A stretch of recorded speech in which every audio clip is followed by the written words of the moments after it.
Musulmon odam al-Xoliq bo'lgan Alloh taolo bilan birga bo'lishligi kerak va hech kimdan qo'rqmasligi kerak. Avvalgi darslarimizda aytganmiz, Basraning volisiga Yazid ibn Muoviyani buyrug'i keldi.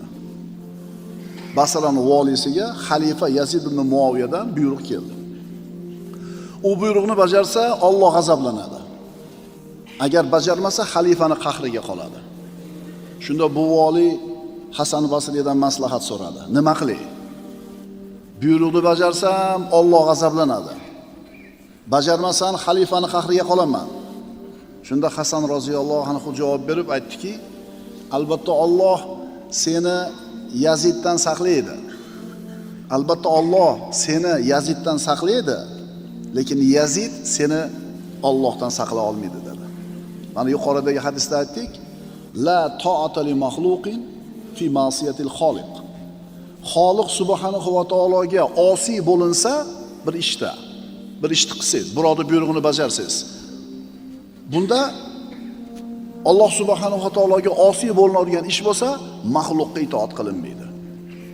Aroq olib kelib ber, bo'lmasam sendan norozi bo'laman deb ota aytsa, bu yerda otaning noroziligi turibdi, bu yerda Allohning noroziligi turibdi.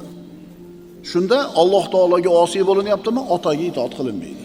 Agar ota haromga buyurayotgan bo'lsa, farzdan qaytarayotgan bo'lsa, yana itoat qilinmaydi. Boshqa o'rinda ota-onaga itoat qilinadi. Demak, Alloh seni saqlaydi, lekin hech kim seni Allohdan saqlay olmaydi. Chunki bu borliqni hammasi Alloh taoloning qabzasida. Seni ko'zing ham, quloqing ham, oyoq qo'ling ham, qalbing ham, xatti-harakatlaring ham hammasi Alloh subhanahu va taoloning qabzasida. Atrofingdagilar hammasi ham Allohning qabzasida. Sendan kattalar ham, kichiklar ham, boylar ham, kambag'allar ham, hamma Allohning qabzasida. Albatta Alloh seni Yaziddan saqlaydi, lekin Yazid seni Allohdan saqlay olmaydi.